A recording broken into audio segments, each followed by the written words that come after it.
Okay, yes, yes. No, it's not my kids. Ah, we're about to connect. I think I think I'm a streaming god. You are in my eyes, mate. Yes. All right, so let me take the. I've got the whole streaming setup here. See, I need another screen. I might sort that out at some point. I need a third screen because you Yeah. can't see. I think we're public now, by the way. So and there's nobody watching, so it doesn't make a damn bit of difference. But um, I need another screen open effectively so I can see the health of the stream, the which I might put it on my tablet, and also our view, which I have on a separate thing. Okay. So I'm trying to see multiple things here. So I think if I get that, we are live. And let's listen. Screen open effectively so I can see the health of the stream. Yep, that's us. That's us. We're in, and we're going to record it, and nothing will be saved. But that's okay. How we doing, mate? Yeah, good. So, Hey, how are you?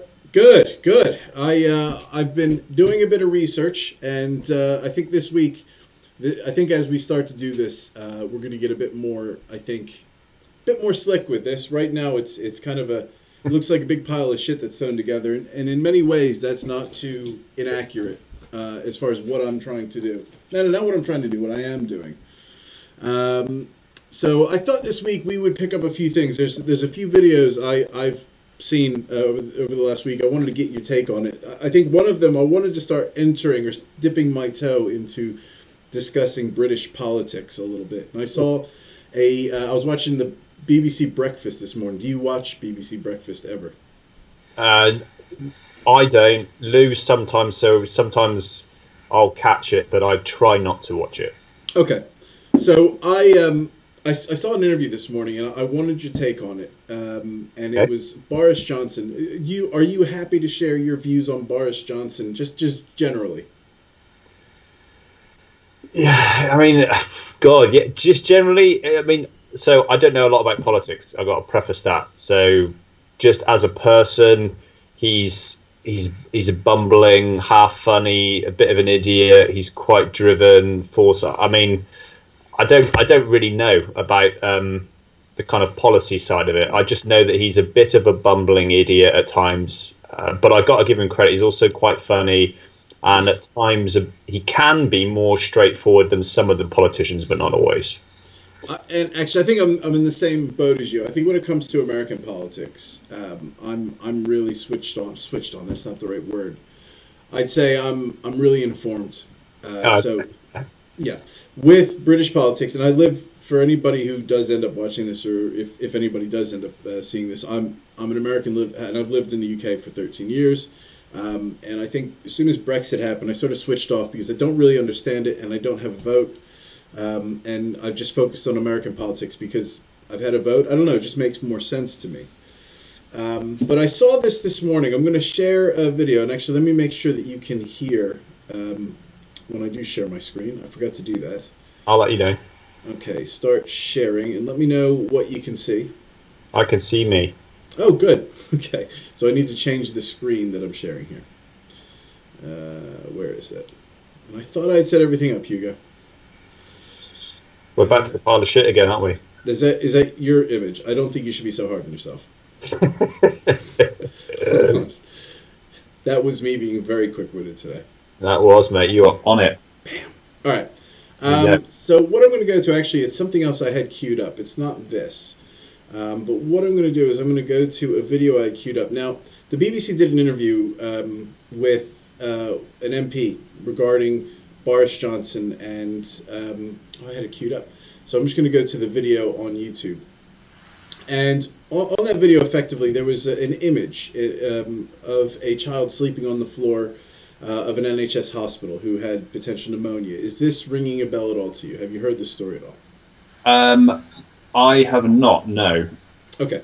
So the reason this story is an interesting one, well, I think anytime you have a child sleeping on the floor of a hospital who has pneumonia, that is going to raise some flags Yeah. with regard to the NHS and how the local government is handling that. And I just want to first play this interview that Boris did this morning that raised a bunch of, I guess. What was your reaction when you flags. saw that shocking picture? Can you hear that? Jack Okay, William buddy. You go. Yeah, I can see it good, Sean. Can you hear it as well? Loud and clear. Okay, so this was the interview that I'm referencing. Year-old on the floor of a hospital. I have every possible sympathy with families and patients. How did you feel when you saw the photo, who Prime don't Minister? have a good experience in the NHS, and what we want to do, and though I think most people do, the NHS on the whole does a fantastic job, and we back them and we support them. But we Have need you to be seen the photo, Prime Minister? Have you seen the no, I've photo? just been told about it by the BBC. We need to be making investments. This is the photo. We need to be making investments now, and that's why we're putting £34 billion. This is a 4-year-old boy, Prime I Minister, understand that. suspected of pneumonia, forced to lie on the floor on a pile of coats. I understand, and obviously we have. So I have a few opinions right now. I'm not going to share them yet, but I have a few thoughts on what the interviewer is trying to accomplish, and I think what the outcome is here. So I just wanted to kind of plant that seed right now, because I think it's a really good point for any journalist to raise. But there's a few things I'm questioning in my mind right now, and this is as a neutral. We have every possible sympathy for everybody who has a bad experience in the NHS. And that's why we're putting the record investment into the NHS now. But we cannot get on and make those investments. We cannot get on and turn this country around, put in 20,000 more police, upgrading 20 hospitals, 40 new hospitals. I'm talking about this boy, Prime Minister. How do you feel looking at that photo? Of course. And let me tell you that I haven't had a chance to look at it. Why don't you look at it now, Prime Minister? I'll study it Look at later. it now. This is Jack William. If you don't mind, I'll give you an interview now. What we are doing is we are taking this country forward, and we are investing in the NHS. And what would be the worst thing possible would be to have a government that is mired in more deadlock, more disarray, and unable to move forward. So I have every sympathy with families. You refuse to look at the photo. You've taken my phone, put it in your pocket, Prime Minister. His mother says the NHS is in crisis. What's your response to that? I'm sorry. It's a terrible, terrible photo, and I apologise obviously to the families and all those who have terrible experiences in the NHS. But what we are doing is supporting the NHS, and on the whole, I think patients in the NHS have a much, much better experience than this poor kid has had. That's why we are making huge investments into the NHS, and we can only do it if we get Parliament going, if we unblock the current deadlock and we move forward. And I really think it would be totally wrong for this country to spend another year in paralysis, another year with no forward movement, and deadlock and division with Jeremy Corbyn and the Labour Party, and Jeremy Corbyn and Nicola Sturgeon in coalition. Okay, so I have a lot of thoughts about this, and I think this wasn't something I originally was planning on bringing up, but I was watching it this morning and it stopped me from working, and there were so many things that annoyed me about this on both sides. Do you have any sort of initial views you want to share? Oh, mate, yeah. It's why I don't watch news and why I'm not involved or informed in politics, really, because, I've got views. You've just got two people that have agendas and they're not interested in the other person's agenda, and it's a 2.5 minute clip, and they're both just trying to shovel their idea onto the other person. The other person doesn't want to do it. So socially, it's very awkward to watch. You've got the Prime Minister, in our case now, there's been a simple question, like, look at the photo. Like, he could have just looked at it. He's been quite obstinate by not doing that. So I don't think he's done himself many favours, actually, because it's not a big ask. It's not like he's being railroaded totally. He could have just said, yes.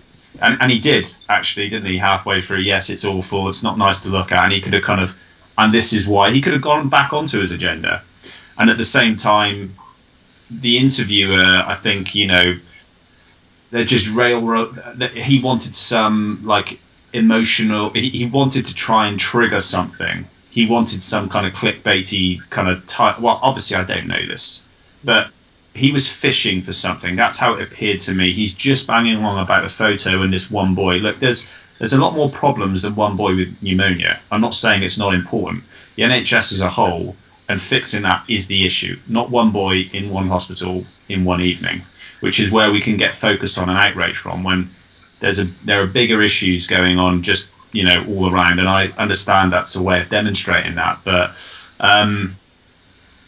I just find it difficult, mate, because they're a bit emotional side of it, and NHS is very triggered as well, and to try and get through a point in 2.5 minutes or so, I just think it's really difficult, and that's why I don't watch the news. I find it like, it's quite tense to watch. It's quite uncomfortable. So what do we get off the back of that? We've got the politicians aren't listening.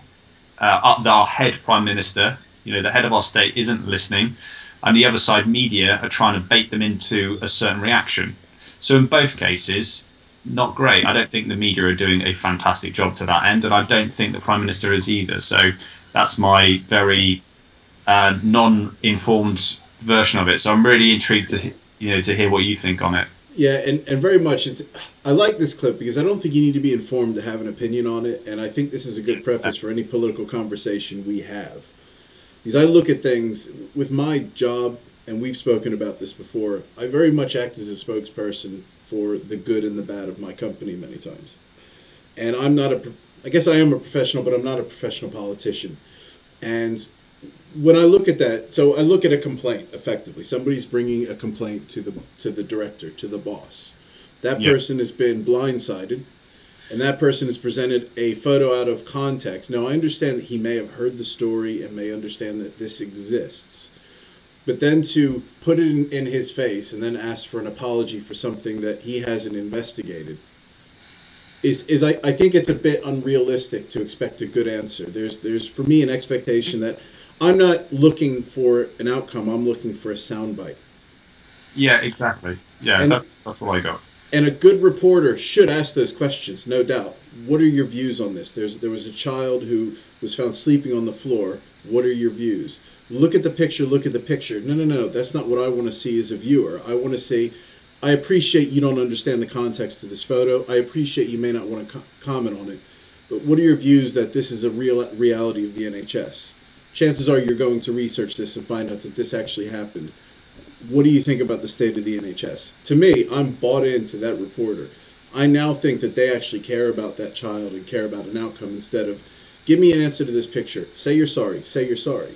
Because I know from my perspective, dealing with a complaint, I'm not going to apologize for something out of context. That's not to say that an apology isn't warranted or attention. Agreed. I think in that instance, I really wish he would have said, that looks like a terrible picture, and that's something we need to investigate.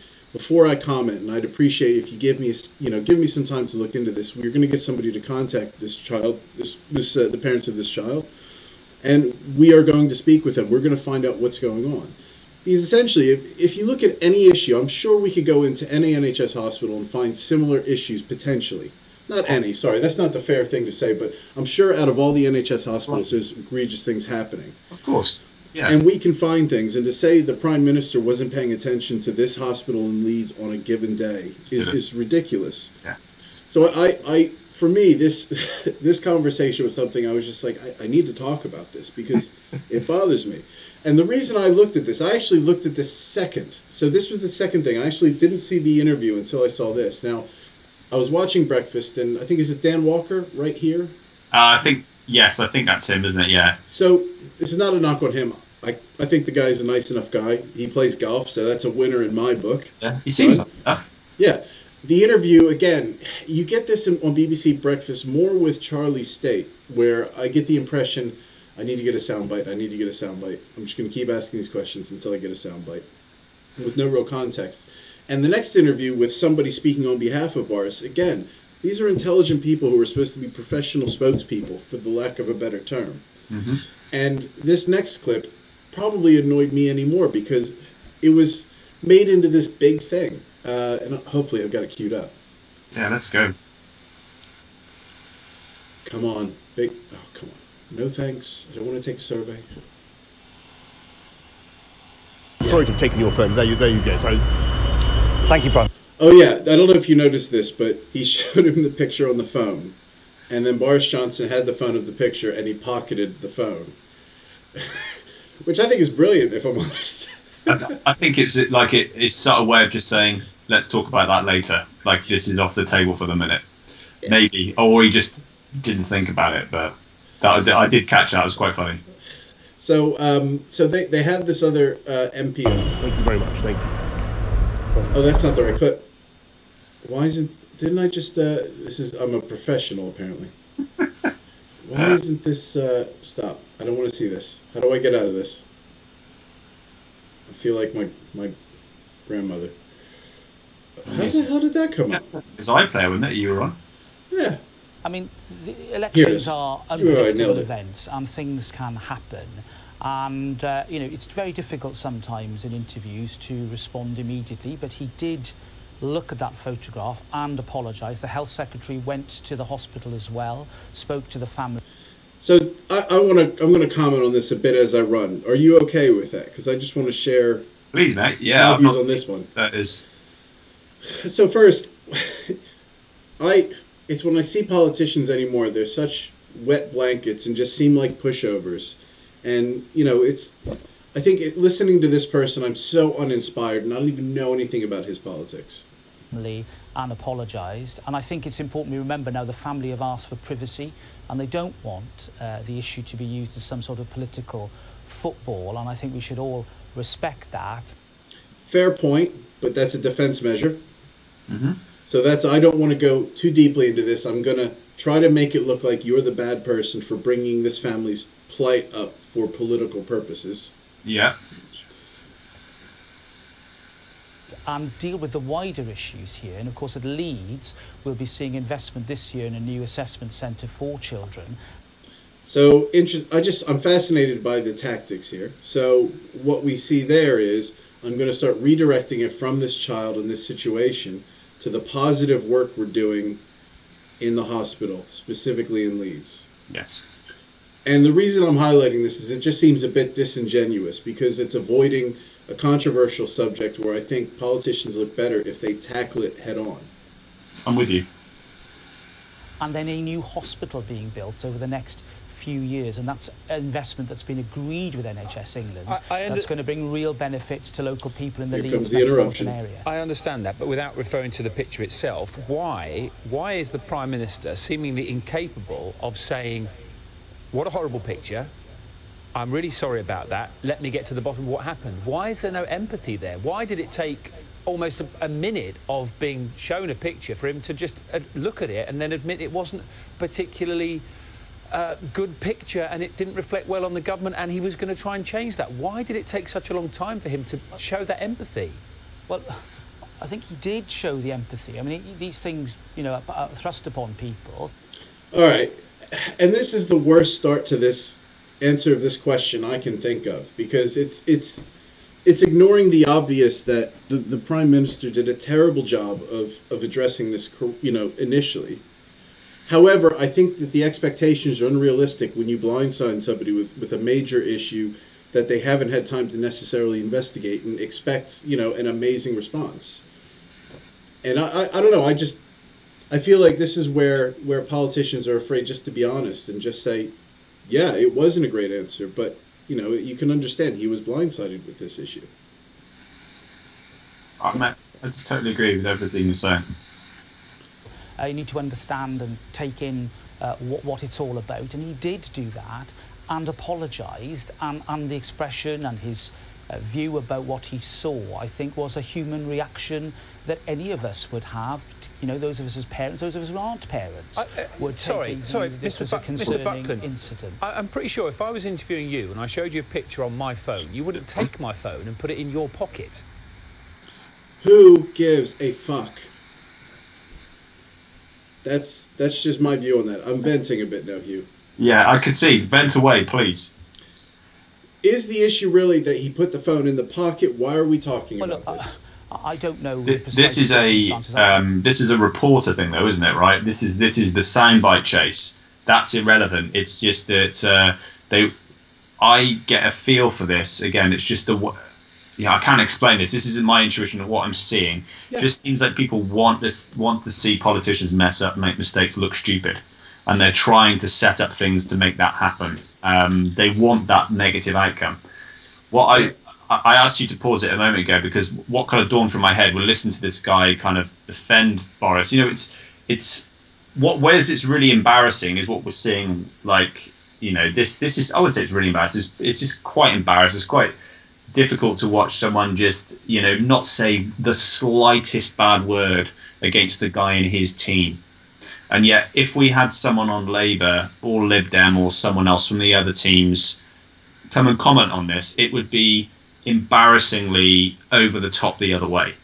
And that why can't we just get someone just looking at this a little bit more objectively and just explaining it for what it is? Yeah, wasn't it a bit? It was a bit strange, and he did do it eventually, but you know, it didn't look great, but it was thrust upon him. Let's kind of like have a bit more of like a balanced approach rather than just all on the one side of there wasn't anything wrong with that. He was empathetic. He did get to it versus a Labour, or maybe in some cases is what the reporters do. They just try and get onto the other side and look at it like a way over the top extreme point of view. It's just, I don't like these, you know, 0-1 games, you know, this all or nothing. And it doesn't seem that we can look at situations like this with a bit more of a balanced viewpoint, which I find quite sad. And I think this is, for me, where I couldn't agree more with this. And I think there's going to be times where we're going to disagree. This is one we obviously are going to agree. And I didn't pick it because it was something we would agree or disagree on. It was just something that, again, I just wanted to comment on because, and you're spot on. It's that soundbite wasn't there. Therefore, I'm going to keep driving at this issue, even to the point that I'm going to mention that phone was being put in his pocket. So he's I really wish in this instance, and I was saying to my wife this morning, Nick, for those of you who don't know what Nick would mean, I was saying to my wife this morning that why didn't he just say, look, he made a mistake. It was, you know, he's a busy guy. He's the prime minister, and there's a lot going on. And, you know, we know that he's invested a lot of time and money. You can't surely, as a reporter, say he doesn't care about a child on the floor. Is that what you're saying? Even turn it around a bit. Yeah. And say, you know, he does. It's why don't we investigate the issue and then give a proper comment instead of in the middle of a visit that has nothing to do with it, you know, be surprised and answer a question. He gave the reporter time, which I thought was courageous. Not a fan of Boris, but I got to give the guy credit. He will sit down and talk about anything, no matter what the potential outcome would be. Well, yeah, I don't follow him enough to really know, but he seemed like I'm not saying he's not full of shit, but he seems he can at times be a little like towards the end of the interview when he gave the phone back. We played it just a moment ago. You know, you see that a bit more human side of him. So he flashes more normal human than a lot of the other politicians that I see. That's all I can say, and I don't watch enough of it. But yeah, and that's not an endorsement. I don't believe that's an endorsement.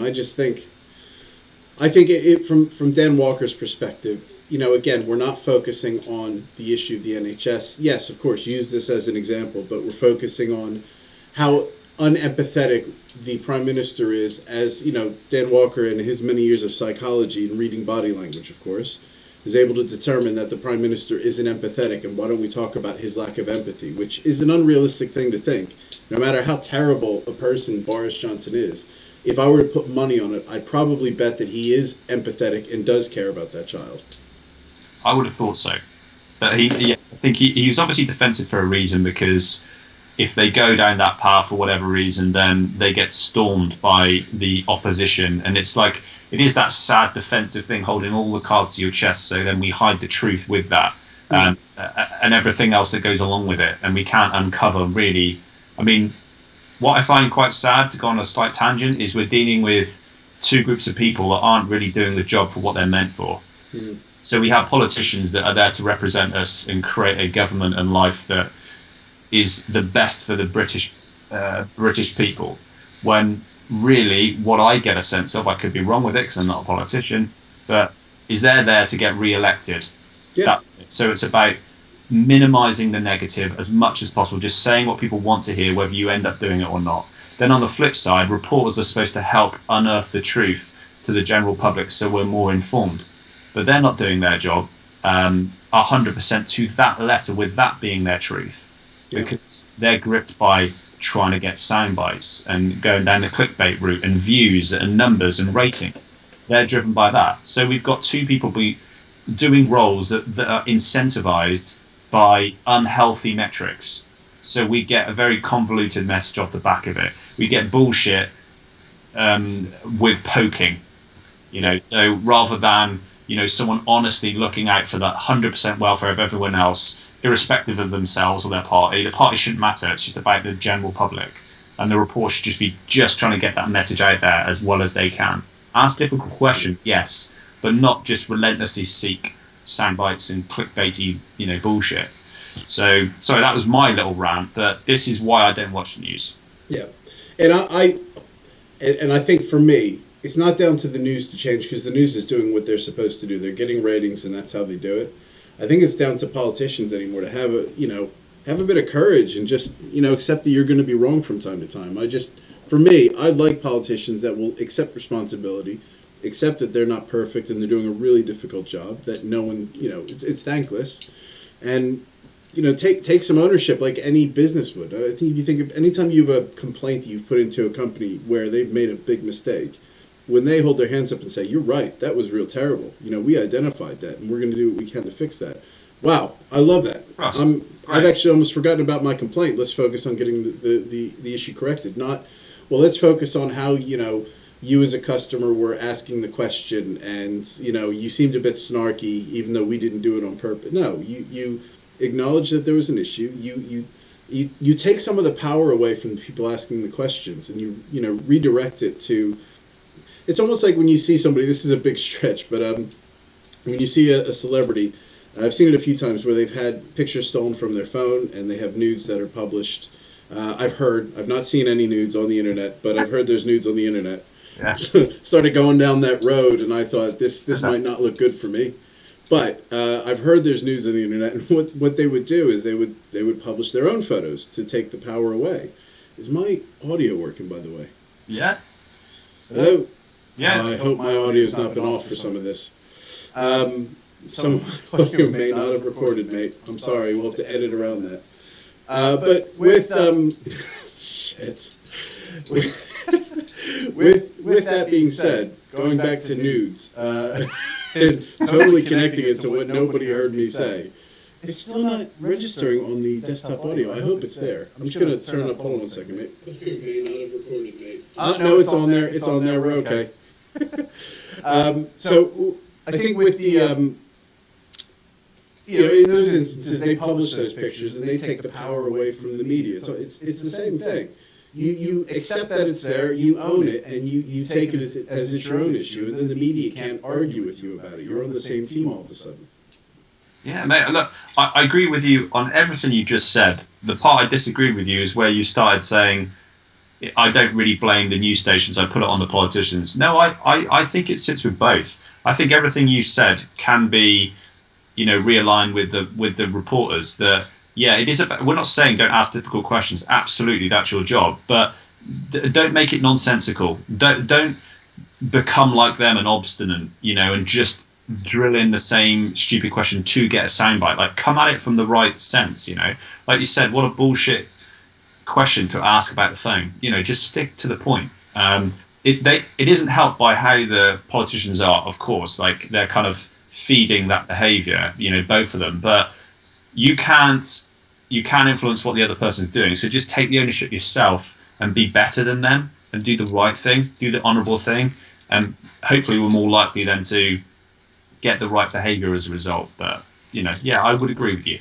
Yeah, I think we're on that one point. The reason I say that it's not on the media is they're a free market. They make decisions based on ratings and what they think is going to get them the most views, and that is their job as a business. That's how they make money. That's how they get advertising. And I don't think. So, yeah, can I cut you off there, because obviously the difference in that is it's BBC. So look, your BBC, you're supposed to be the cream of the crop, and you're supposed to be unbiased and not be looking for clickbait. You're supposed to, you are funded, and you should be looking at this from the most honourable sense. Yeah. From a lot of other news outlets, I know what you mean, and there are other tabloid kind of newspapers and the press that are just going to go for that clickbait stuff and the thumbnails. But I think BBC should be setting the standard. Yeah, I keep forgetting that they are getting government money. They're getting, it's TV license taxes. For those of you who don't live in Britain, I've moved here and I pay, what do we pay? Something like £100 a year? 130? Yeah. To be able to watch TV, and that money goes to one channel, and then other channels exist who play advertising. Whereas BBC, you only get advertising of their own shows. Yeah. I think in that instance, 100%, you're right. They're government funded, therefore they have to stay neutral. And I think they get a bit of stick because don't they seem to lean Labour? Again, mate, is that what people think? I think the other thing that I find tough with this, especially since the whole Brexit thing in general, is that I think it's deemed cool, funny, and acceptable to take the piss out of Tories. But it's like it seems less cool and funny to be taking the piss out of like the left side. That's just what I've seen, the minimal stuff that I watch. So, I mean, I wouldn't be surprised if that was the case, but I don't really know if I'm being truthful. Well, I think on that note, I think we've hammered that one, and I want to move on to the next one. Where is it? Yes, this is the one right here I wanted to talk about next. Okay. So I think as America, we've led the way in as an American in many parts of society, trying to be leaders. And here we are showing that we can be dumber than anyone on the planet. So full disclosure, I am not a supporter of Trump, and I can't stress enough that has nothing to do with politics. Sorry, it does ultimately have something to do with politics, but I haven't even gotten past the fact that somebody who's so poorly qualified, so poorly read and educated, and even statistically as a poor business person is allowed to run the United States of America. But it is a democracy, and I tell you, it just shows that anybody can make themselves of anything in this country. Yeah, let's have a watch. Let's see what we got here. This was funny. Situation where we're looking very strongly at sinks and showers and other elements of bathrooms where you turn the faucet on in areas where there's tremendous amounts of water, where the water rushes out to sea because you could never handle it, and you don't get any water. You turn on the faucet, you don't get any water. They take a shower and water comes dripping out, just dripping out, very quietly dripping out. People are flushing toilets 10 times, 15 times, as opposed to once. They end up using more water. So EPA is looking at that very strongly. First, I just want to say, thank fuck somebody's taking on the toilet and water issue that's been plaguing America for many years. This is a grown man speaking. I just wanted to stop to remind you this is an adult, the leader of the United States of America. Just wanted to chuck that out there in case you were confused as to who was speaking. I'll let it play. My suggestion, please. You go into a new building or a new house or a new home, and they have standards on where you don't get water. You can't wash your hands practically. There's so little water comes out of the faucet. Because I've heard of this. You buy a house, and the water is so poor you can't even wash your hands. And the end result is you leave the faucet on, and it takes you much longer to wash your hands. You end up using the same amount of water. So we're looking at very seriously at opening up the standard. And there may be some areas where we'll go the other route, desert areas, but for the most part, you have many states where they have so much water that it comes down. It's called rain, that they don't know what to do with it. So we're going to be opening up that, I believe, and we're looking at changing. They're going to be opening up that, just so you know. Changing the standards very soon. So what do you think about my country and its leadership? Just wanted to share that little clip with you that I thought was absolutely amazing. Okay, so I watched. Have you seen the a series on Netflix called Explained? No. They do all these like 20-minute, like 20-minute little kind of video on a certain topic, and it's totally random. One of which was water and the water shortage that's occurring all around the world, and specifically, I think it was in states of America and also Mexico of getting it, and they've got to the point where Mexico City, I mean Cape Town, I think it was, God, I think it was 18, it might have been 17 actually, in the last couple of years anyway. They got to the point where it was like a 0 day, where they didn't have enough water to actually send out to the biggest city. I think was it Cape Town or Joburg? It was like one of the two big cities there, and they had to kind of set some standards as to how they should be using the water. And they said basically at this date, in like the next 2 months, we're going to run out of water.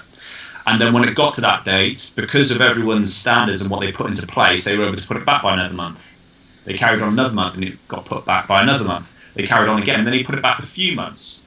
And then after a few months, they've got like a whole year or like half a year or something like this. My months are off here, but it's not a million miles away. And then now they're back to, again, they've got enough water. So watching this, I am under the, I've been influenced by that. And that series has kind of highlighted some of the water shortages I had no idea about, including some states in America. So I'm aware that it is a growing concern, especially for some states and towns, large cities. The whole flushing thing was very odd. I mean, what was the kind of the kind of title of that was flushing 10 to 15 times instead of one. Yes. I don't really get what he thinks people are doing. Like, so does he think that they're taking a pee and then flushing it 15 times, 10 or 15 times, or is it that they can't flush a turd down and they're going through it 2 or 3 goes, which I have to do sometimes, by the way.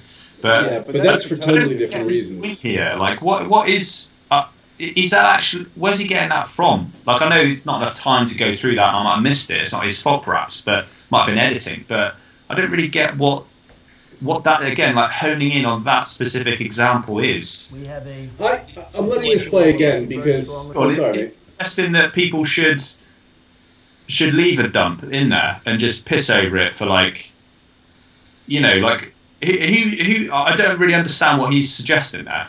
I think this is more, and I'm really happy that you were able to add some context that I couldn't, as far as issues around the world with water conservation or being able to get water where it needs to be gotten. I don't understand the issue. I think from the perspective of a consumer, or of a consumer is not the right word, of a citizen of the country, and I'm listening to the leader of my country, I listen to that, and I don't know what the hell he's on about.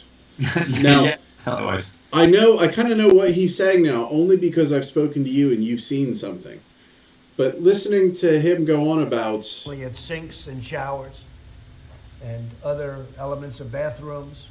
Because, of course, he needs to explain that in a bathroom, there's sinks and showers, and there's other elements of bathrooms. I don't know if you were aware of this.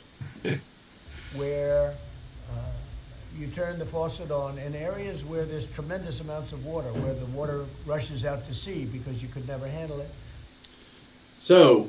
he's saying there's areas where there's tremendous amounts of water and it rushes out to sea because they can't handle it. Okay? And you don't get any water. You turn on the faucet, you don't get any water. They take a shower and water comes dripping out. Just dripping out. Dripping out? Okay. So there's places where the water is so bad you can't take a shower in your own house? Is that what he's saying? That's what I'm hearing. Quietly dripping out.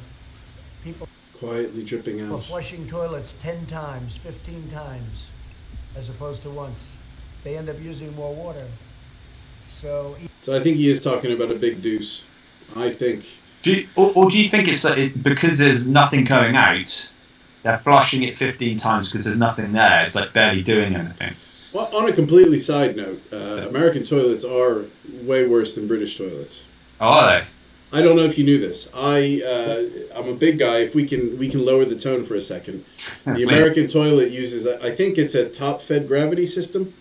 Yeah. So you get more of a swirling in America. So it's more why they talk about Coriolis effect and saying, does the toilet rotate another way? In Britain, it just goes straight down. It's more of a sucking. I'm trying to be I find it interesting, but in America there is an issue with toilets because of the water standards, how much water you can use.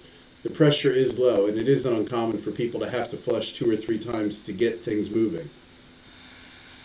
Right. Yeah, just didn't know EPA if you knew is that. looking at that very.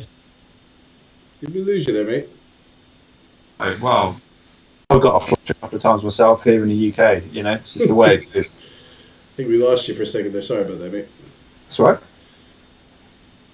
I should lock this in. Why does this keep moving around? So I just want to now that I've understood what you said, I just want to hear his words a little bit more. You go into a new building or a new house or a new home, and they have standards on where you don't get water. Right, I've lost the sign, You Sean. can't wash your hands practically. Hold on. I think we had a bit of a cutout on. Let's see here. Okay. I'm going to hit play. Do you hear anything yet? And the end result is you leave the faucet on, and No. it takes you much. Technical difficulties. We were doing so well.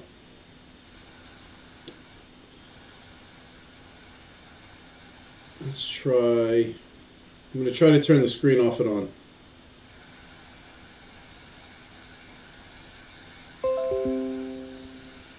All right, so I'm going to get the screen going again. You might need to edit this. That's all right. You can hear me okay, though. Yeah, no, I think that it's the stream that it died off on. There was a few little hiccups. Can you see the screen again? I can, yeah. Longer to wash your hands.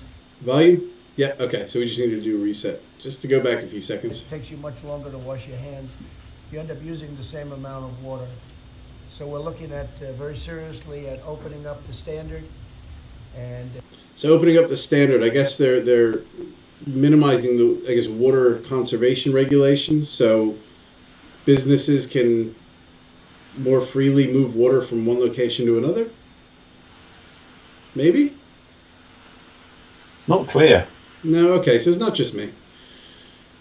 there may be some areas where we'll go the other route, desert areas, but for the most part, you have many states where they have so much water that it comes down. It's called rain. So they're going to go to deserts for more water. Got it? That they don't know what to do with it. So we're going to be opening up that. And there's states that get rain and they don't know what to do with it. I'll tell you, America is shambles right now. I don't know. They use buckets here, I think, or they use containers to hold water. So I don't know. Maybe it's just the research isn't there yet on containers in America. I think maybe we could go over there with some tarps, and maybe you and I could maybe start a business where we're collecting water in tarps. I don't think they figured that out. I mean, just as a baseline. Swimming pools? Yeah, I mean, he's just so bad at communicating. The thing is, like, I think the thing to his credit is that, like, we take water for granted, and you can see from that program that I referenced on Netflix. I mean, that seems to be the case. We have this, like, privilege that we're born in to water needs to be running constantly, and we need to have showers and drink as much as we want, wash cars and flowers and everything, and that's the way it should be. When we've got a ever-growing population, and due to global warming and increased water usage and negligence and corporation and everything else added to it, we are using all of the water resources that we have. We've been pushed to the limit. So actually, I think that having some real conversations about how we can be more mindful about that and, not look to waste it as much is something we should be having. But I mean, the way he's going about it here is, he's just such a bad communicator, isn't he? He's just, he's patronizing, he's confusing. I feel for you, mate. Well, you're not over there, but I feel for Americans, to be honest. It's just I find it fascinating that people in America, there's a huge cross section of people in America that think he's even in this country, think he's very intelligent because he's good at very basic, simple messaging. And I just would encourage anybody, and I can't stress enough, I'm not talking politics. I'm talking just, imagine I was working for a company and they hired an absolute failure as my director and I wanted to keep my job. That's my concern. It's the ability and the the ability to enunciate or communicate issues, which I think is quite important if you want to be the president. I have to be a good communicator. I'm an account manager. I'm not a president.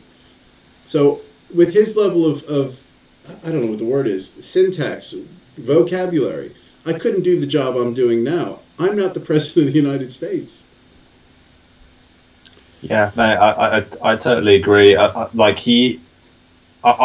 with you. Like, he's obviously, there is some level of skill involved with that, but it's kind of like, it's very dumbed down, and it's really difficult for a large proportion of people to listen to. So he's kind of like, maybe when Obama spoke or when other, good speakers spoke as president in that role, they kind of confused a lot of people. They weren't quite sure what they said. So Trump is able to communicate to certain levels of the population that, now kind of get it. But I feel like it probably is taking it a little bit too far. And a lot of that is, I think, can come across like, quite patronizing. Like you said, there's the sink, the toilet, and other facilities in the toilet. Yeah, no shit, we know that. Well, we may be revisiting in future episodes when we do more of our freeform further ponderings of Donald Trump. I find the breaking down what he's saying fascinating. But anyway, I wanted to slide into what I think is our last point that I've raised, and I want to point out, I didn't choose this because I'm addicted to golf. I think you genuinely would find this to be quite interesting. I don't know, are you familiar with Patrick Reed? Never heard of him. Okay, Patrick Reed, he's actually a very good golfer. He does have a history of being known as a cheater when he was in university. I actually watched this with Nick, with my wife over the weekend. And this came up, and it was just an interesting conversation. You don't usually see professional athletes cheating, and the question is, was he cheating or not? Now, the rule in golf is you've played, I say you've played enough golf to understand more or less the rules of golf, right? Would you say? Basics, yeah. Yeah. So what he is accused of doing is improving his lie. Now, in golf, if you hit into, let's say, an area of sand where it moves around, not a bunker. So a bunker are those big balls by the green. So this is down the whole left side of the fairway. This is in the Bahamas. It's just a sandy area. It's like being in the rough. And in the rules of golf, so for instance, let's say you were in a really thick piece of rough. You can't push your foot down behind the ball so you can get the club behind it. That's improving your lie. Right. So in this, Patrick Reed was accused of, I don't know if it's cheating, but breaking the rules. And the question is it cheating? And did he know better? And I think the only reason I bring this up is I've heard a few people talking about it who are non-golfers. And I was just curious to see what your thoughts were this, because you do love sport, and I think you find this an interesting one. I mean, if you hit it on the green, it would be something of a miracle. But I think at this point, you're thinking, how can I make 5 with the least amount of stress? And again, I just think he wants to get this to grass. He's going to make a huge backswing and not much of a follow-through. Oh, my word. What a shot. I mean, So now in the end, this this releases rolled down off, to but it the was edge almost a here. spectacular I'll tell you shot. what. Well, don't it was do it. almost a fantastic shot. Oh, no. And he is going to pay a big price for the momentum that ball had at the end. This is the second time that's happened to Patrick Reed Now, today, where it looked like later in the he was round, going to hit the spectator or the commentator came shot. back. In a footprint, this was his practice swing, and you can see when he took the club back, he definitely took some sand back behind it. Now you can ground the club there. He not only did it once, he did it twice. You cannot, though, improve your lie. On the 11th hole, Patrick was assessed a 2-stroke penalty for improving his intended line of play. He cannot remove or press down loose soil or sand. In the rules of golf, if you improve your lie, whether it's you set up and the ball moves, or you set up and something breaks, just like you're taking practice swings, I mean, it's a penalty. At the end of the day, you have to just accept it and move on. So what do you think about that? Okay, Slugger White, what a name. I want to, by the way, let's go back and see what a Slugger White looks like. What a man. That, if I was ever to say, give me somebody named Slugger White, let me know what that looks like, a Slugger White. Oh yeah, absolutely. Love it. Mate, that's really interesting because I watched the hit onto the green or just over the green, and I was like, "What is it? Is it happened yet? Have I missed it?" Because I couldn't see anything. And the slow motion. I mean, so for one, I'll say I understand basics of golf, like playing it, but I wouldn't say I like an expert of the rules or anything. So I didn't know that wouldn't be allowed. So if I saw the close up of that, and you hadn't said anything, I wouldn't have known he's cheating. So I've got to say that to start with. So they've explained, and even he admitted that if you move it, if you move the lay before the ball, before the shot, then that's a penalty. So I don't think, from my end, I don't think there's much to argue with. He whether he intended to or didn't intend to, which comes down to, I suppose, the big question. No one knows that apart from him. He should have been given a penalty. Whatever, if 2 strokes is, if that's the just reward punishment, then fair enough. He did cheat. From my perspective, if I was taking a hunch, it looked like he might know what he's doing, because looking at the ball, he kind of like he moved. If the ball's in the center, he kind of moved that part and then came down and moved he opened it up a little bit more. So it looked like he might have known what he was doing, but I have to acknowledge the fact that I don't know that, and it's on him really. But it doesn't really matter whether he did or didn't intend to. He did cheat, and he deserves a penalty. So that's my thoughts. I'm interested to hear, more of a golf expert point of view. Yeah. So for anybody who may watch this, I golf. I play in a competition almost every week. I've played 70 rounds of golf this year, which is a lot. I have a very understanding wife, so. That's why I wanted to point out I'm not going to bring a golf clip every time we have a chat, though I'm happy to if you want. I'm more than happy to do that. And I just found this to be really interesting because I don't think there's any question that it's a penalty.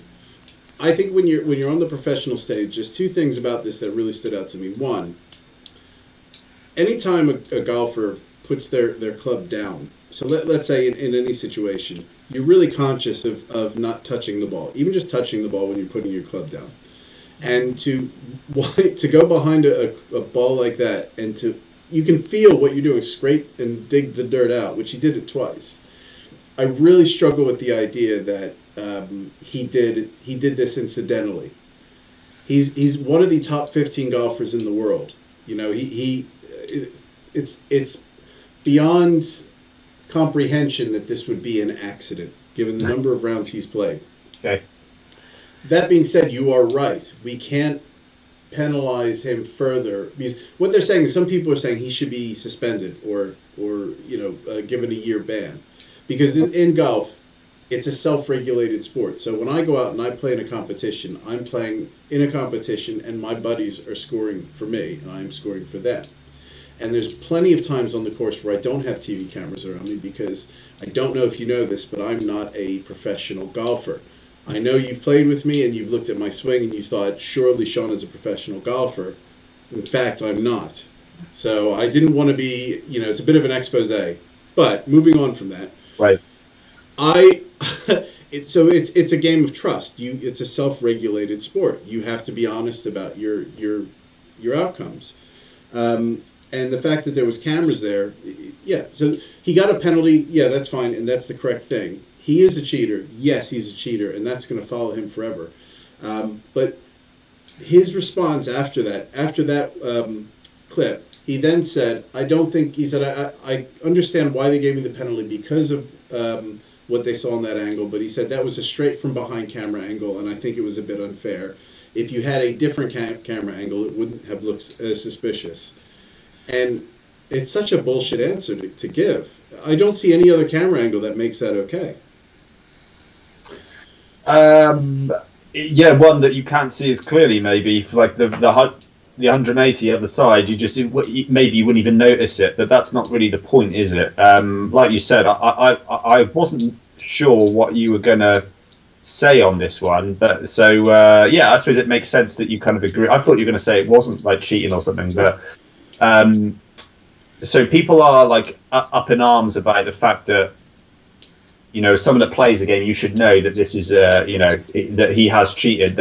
I think that golf as an institution maybe needs to use this as a bit of an example, like that if this type of behaviour happens again and you're caught on camera, you're going to have more than a stroke penalty. It's going to be, X amount of suspensions, or you're not going to be able to play, or this much money. I don't like the fact when they have this like precedent of something which people assume there's intention behind it. Like, just try and create the rule before it's there, really. Like, if there's something that's a bit kind of, on the edge, like, really no one knows for sure. Like, we have to give that credit. And all likelihood, like you're saying, as someone with experience, you would know you're doing this. Therefore, he should know, as someone far more experienced and maybe slightly better at golf. He should be aware of this happening. But put the rules in place now. Like, put the warnings out there that this isn't going to happen again. We're not going to go down this path and highlight the bad side of golf. So I think maybe some people are going a bit overkill, and just to use this as an example, maybe. And I think what you're highlighting is the challenge. Is what is intent. We can all say, yeah, he was. I think. And I have to give him the benefit. If you were to ask me if I was speaking to him, I'd say, yeah, I think it's highly likely that he was cheating, but I can't give you any assurances that's the case. And this is his livelihood and well-being, and what's the precedent if we start to kick people out of golf because we think they're cheating? And it could be that Patrick Reed is just insanely stupid. And the thing I find really funny about this is he's either a cheater or a complete and total idiot. There's no good way for him to come out of this. I would say that there's another thing, mate, that he's so damn competitive. He's pushing the edge. That's cheating. But he's not stupid.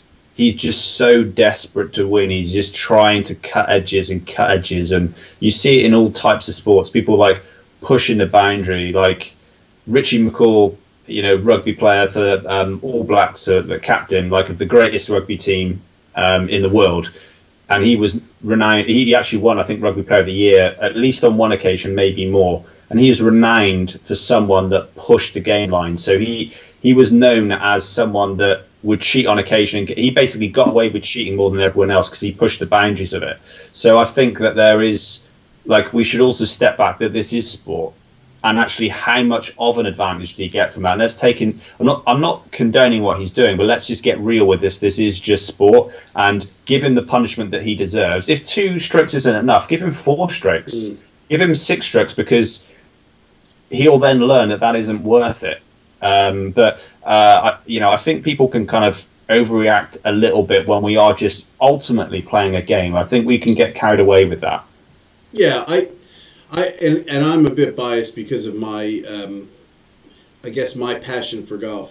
I look at this in the light of cheating, and I don't know what did he do as far as, or what would he have been accused of doing as a cheater? Who, Richie? Yeah. It's the first thing that came to my head. Like, who else is like an example of someone pushing the boundaries? Like putting his arm in places to slow down when he shouldn't be, or like trying to get the ball from a direction that he shouldn't be entering. So slowing down the pace, like giving his team an advantage by cheating, like and pushing the boundary too far, or coming in through angles or areas that he shouldn't be doing to try and get the ball and getting away with it. He did things very kind of slyly, but he was so good at it. He got away with it a lot of the time, and he was obviously just a fantastic player as far as I know as well on top of that. But it's just like, I think this is the type of example, actually, just like really like pushing the boundary of what's acceptable, what's allowed, and getting those warnings. And he would get warnings now and again, but he probably got away with more stuff than most people would because of who he was. It's all very interesting. Well, it was good. I was really curious to hear what your point of view is, and I think with this, when I think ultimately the question is what kind of cheating then? And there's always that line, and I think I've noticed with our conversations, there's always that pattern where it comes up to where is that line. And I think this is one of those where the reason, the PGA Tour said 2-stroke penalty, move on with life, is you don't want to go over that line where you set a precedent where you then have to be equally as harsh in a negligible situation in the future. That being said, what makes this challenging for a lot of golfers is it's along the lines of cheating, as in if you're playing cricket and you change the composition of your bat so the ball goes further. Whereas in rugby, if you're coming in a bit more from the side, or you're simulating a bit, I don't know those are in the same arenas as far as cheating. They're stretching the rules and there's cheating. And I think... Yeah, sorry, go on. Oh yeah, and I think this is borderline cheating because you're changing your lie, or it's. I'm trying to think of something in a sport that let's say in like football, it's almost like having the ball boys keep the ball, so that the other team can't get that. Yeah. It different in that they're not part of the team though. So I would say that's slightly different. It would be like in free kicks when you're in a defending wall and you walk up. You know, I was taught as a footballer, I was taught to do that as well. You'd in the wall and you just start walking up to kind of close the gap. So in a free kick, it's harder to get over and back down towards the goal. So I again would put the responsibility. This isn't on Patrick Reed as much as it is on the organisation. So they need to be really clear and they need to be harder on these penalties if it is that much of an advantage. If it doesn't really matter, and you know, then so be it. But if people feel like 2 strokes isn't enough, then that's not his fault. Like they should make it much sterner, so his whole round is compromised, and therefore no one will go even close to touching that edge and getting an advantage that way because the penalty is just too severe. That's my thoughts anyway. Yeah, I think I might slightly disagree because I think when we look at the spirit of the game, and I feel very much the same way with simulation in football or soccer. It's for me, I think it's really out of line. I think it's really if you're rolling on the ground to get, let's say, a referee to give a card, which I don't believe, and we've spoken about this, I don't believe rolling on the ground has ever. Well, see, I say that, and I wonder if there has been some cards that are given, but I don't know that a referee takes into account how bad somebody is writhing. And if, let's say, you do get a red card or you're given a red card because somebody else is rolling in the ground, again, that's just so against the whole spirit of the game. And this for me, I really don't like it. And I think there's an element where if you want to be invited to play in these tournaments and these tours and play professionally, you know, we want to see the best of you, not what you can get away with. And I think there is an element where it's more than just, okay, let's see what we can get away with. It's the same thing as let's say, we talk about Jimmy Carr, who evaded paying taxes because I don't know exactly what he did, but he wasn't paying taxes because of how he was managing his money. He didn't break the rules, but he apologized a hell of a lot because he was inappropriate. And I think, for me, it's borderline. I agree. I think the 2-stroke penalty was fine, but I think there's a fine line. And I think if that were to happen again, where he was caught doing something similar, I would be perfectly fine if they, let's say, gave him a 1-year ban. Yeah, I think like as long as that's out there, you know, like put it out there. Then I don't want them to respond because of outrage from people. Like have it there already. Like know that it's that big a problem, and retroactively put it out there already. Like you brought up really good examples, and maybe we're slightly different on it. Jimmy Carr supposedly didn't break the law; it was a tax loophole, and he basically invested in a company, or was part owner of a company that didn't exist. It was an empty building somewhere, but they were able to funnel huge amounts of money there, and he wasn't alone. Like Wayne Rooney, loads of other actors, famous people that were involved in exactly the same deal, like CEOs of this company from this building that basically was empty. And they were able to shovel money in and then write it off as a tax expense. They didn't pay tax on huge amounts of money, which they're allowed to do. Well, write a rule where you're not allowed to do that then. Have the law clearer where you're not able to get away with something so blatant. And you won't have that. I'm not saying that we shouldn't be kind of, you know, judging Jimmy as a result, or all of the other people involved with that, because he wasn't alone, by the way. But, you know, it's like there is 0 people talking about the people responsible for the rules in the first place, you know, and it's like the referees referees can't see when someone's diving or whether there's contact. So use cameras and use retroactive punishment where you can watch and see someone is simulated and they faked, and then punish them hard after. You know, all of the responsibility falls on the player, which they should burden responsibility. But let's not forget, it's also on the person that instigates the rules that has the biggest say. Because whether they do or don't, if you have a rule in place that puts severe punishment, like bans the player for a season or huge fines or whatever, people will stop doing it. So I feel that let's not put 90% or 95% of the responsibility on a player. Let's try and even that out a little bit. Yes, put responsibility on them, but also put responsibility on the organisations that create these rules, and to instill better laws which incentivise the more appropriate behaviour. Yeah, it's interesting. I use that example, and I'm going to change a little bit of what I said, because if I look at Jimmy Carr as an example, when we talk about, and I've debated this with my wife, and I'm going to totally contradict myself and look like an absolute tit, or a bigger tit than I already am. That's what I like it. When we look at a game, I feel like I'm a bit more harsh about people that are breaking the rules of a game than I am of people that are trying to survive. So Jimmy Carr is an example. I use that as an example, not based on my views, but based on how the public may view that in sort of an analogous situation. What I didn't really take into account as my view on that is similar to yours with the rules in business, but not in sport. So sport is for me, it's the spirit of sport. You're competing, we want to see the best of you. And the best of you does not entail improving your lie or getting an unfair advantage on the pitch. However, when we look at the game of life, you are trying to survive. Jimmy Carr is a wealthy individual, but Jimmy Carr, my understanding is he did follow the law, but the spirit of paying taxes was not done. Would I be? Sure. Yeah. And I agree with both. I think you should pay your fair share of taxes. However, for somebody who is in the profession of a professional athlete, Wayne Rooney was interestingly one of the people you cited, and Jimmy Carr, the court of public opinion is what pays them, or their bodies holding out is what pays them. And yes, they make $30 million in a year. That's a lot of money, but their prospects after they leave this career are not necessarily as good as mine at the age of 40, 50, or 60 potentially. And if they're following the law and they're doing what the law says is legal, then I agree that in business and in self-preservation, putting food on your table or living comfortably until you're 120, I don't really have a problem with that per se. I would prefer people pay taxes, but I think that's a fault of the law. Whereas I think games are a voluntary institution where we want to see the best of people. The outcomes are a lot less finite for the individual in pleasure than in business. So I think I have a different view when it comes to Jimmy Carr's situation, even though I cited that as an analogous example.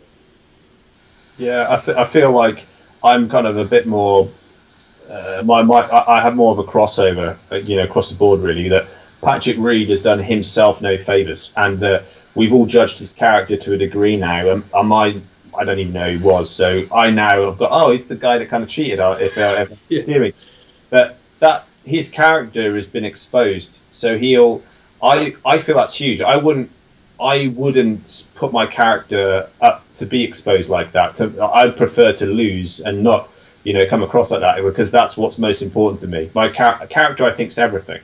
Yeah. And I feel a lot of people, whether they may be aware of it or not, will have that. Like, that's why Donald Trump is maybe not so well liked, is because he has such poor character. He comes across as such a poor human being at times. Not saying all the time, just on camera. I've never met him and spoke to him, but that persona, that Donald Trump thing, is just, he's not a nice, honest, loving, compassionate, strong, kind of person. It's, so they'll get their comeuppance in the end, but the laws should be there to kind of try and prevent them. And if it's a new law that's been broken, then they need to come in and do something about it. So I don't like, as someone that's, I've got my own business, and I'd say that I'm doing quite well for myself. I'm looking at ways where I can reduce my tax bill, and there are ways that you can really do it, and it's totally lawful. I know that people that really curse, perhaps even people like me even admitting that, I'm looking to do that, but I want to do what's right and fair and pay my way, but I'm not going to pay more than I need to. And if there are ways that I can improve my business and at the same time bring my tax bill down, I'm going to absolutely do that. It's an investment in myself and my business. And that if people are uncomfortable with that, which if we do ever get people listening to that, I'm sure general public wouldn't be comfortable with that, then put it up with the government, because it's the government that put those rules in place that put it. Because if they were to change that and penalise me for doing that, I would change my behaviour. Yeah. So incentives are everything, and if we want things to change, we need to look at where the incentives are coming from.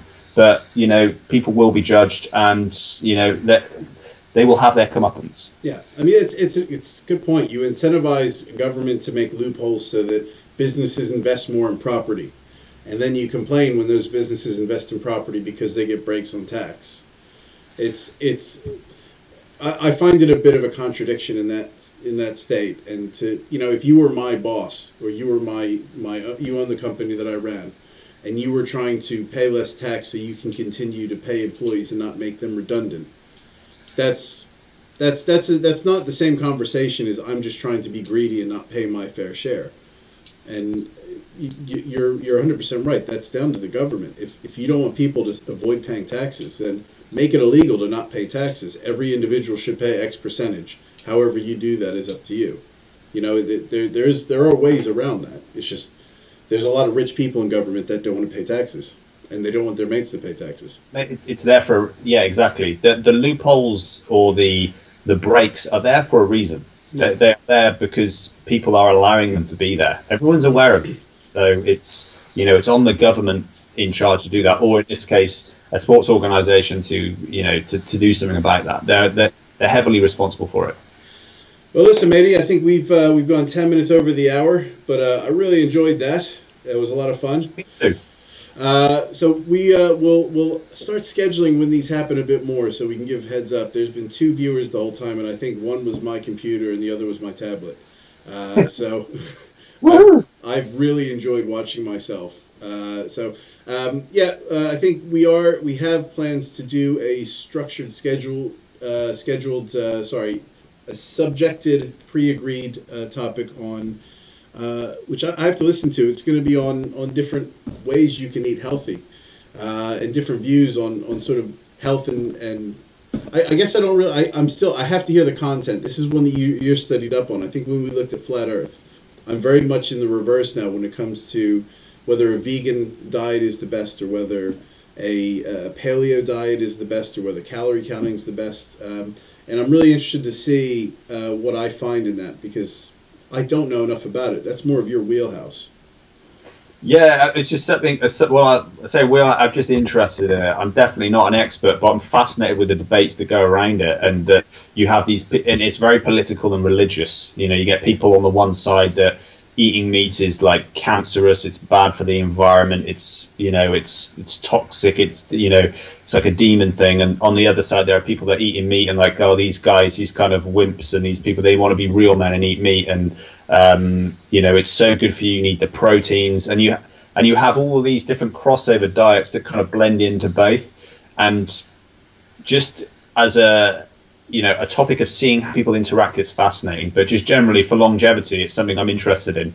So I'm quite excited to explore that with you, and especially knowing that it's something you haven't dug into too much, just to see what your thoughts are on that. So yeah, we'll share that with Sean and you guys that aren't watching now, that will be in the future, and hopefully we'll kind of make some headway and try and like get through some of the politics and get to more of the science. Yeah, well, I'm looking forward to it. I'm going to be doing my homework this week. I've been given my resources by Hugh, and I think we're gonna set that to be scheduled. Maybe I think we need to discuss when that'll happen.